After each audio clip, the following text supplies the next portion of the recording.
පලාලි ප්‍රාදේශීය කොටිනායක කලෙයි අලගන් මරා දැමීමෙන් පසු නාගර්කෝවිල් ත්‍රස්තවාදී ආරක්ෂක වළල්ලේ හිටපු ප්‍රාදේශීය නායකයා වූ රෙජි නැමැත්තා එම ස්ථානයට පත් කොට තිබෙනවා.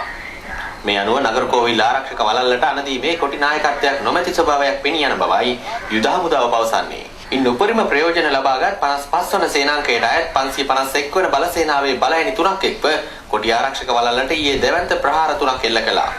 එක් ප්‍රහාරයක සැලැස්මක් පස්වන ගැමුණු හේවා බලයනියේ සෙබළුන් වෙත පැහැදිලි කෙරුණේ මේ අයුරින්.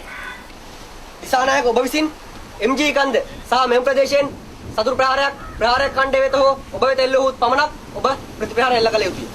කාලතුවක්කු ප්‍රහාර වලට අමතරව කොටි ආරක්ෂක වළල්ල වෙත සන්නද්ධ බලකායෙන් දැඩි ප්‍රහාරයක් එල්ල කෙරුණා.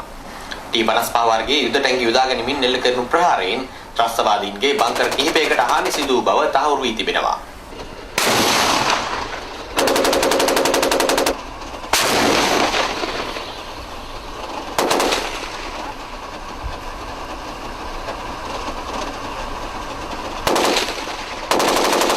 ඊයේ දහවල් සැලසුම් කරගත් පරිදි අඳුර වැටෙත්ම පස්වන ගැමුණු හේවා බලයනියේ කුඩා කණ්ඩායම් දෙකක් කොටි බංකර් පෙළකට පහර දීම සඳහා සූදානම් වී පිටව ගියේ මේ ආකාරයෙන්. රාත්‍රී අඳුර සිය හොඳම මිතුරා කරගත් මෙම සෙබළුන්ට ප්‍රදේශයේ විවෘත තැලිතලා මතින් යාමට සිදුවීම තරමක දුෂ්කර තත්වයක් බවයි යුද හමුදාව පවසන්නේ.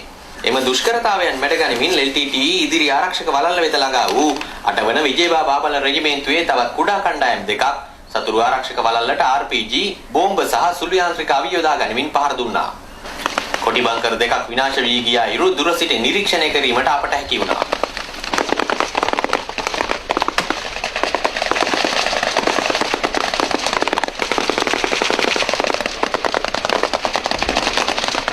ඊයේ මධ්‍යම රාත්‍රියේ එල්ල කළ තවත් ප්‍රහාරයකින් අනතුරුව 6 වන පාබල හමුදා රෙජිමේන්තුවේ සෙබළුන් පිරිසක් හමුදා ආරක්ෂක වළල්ල වෙත ළඟා වුණා.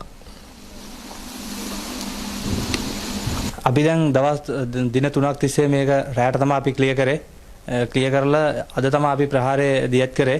අපි LMG, MPMG, GPMG, RPG, T56 වැනි අවි වලින් මුන්ගේ බංකරේ සම්පූර්ණයෙන්ම විනාශ කරා. මුහමලේ ඉදිරි සටන් පෙරමුණ වන්නි ප්‍රදේශය හා එක් කිරීමේ මෙහෙයුම් වල නිරත යුද හමුදාව අද දිනේ ප්‍රහාර වැලක් එල්ල කළා.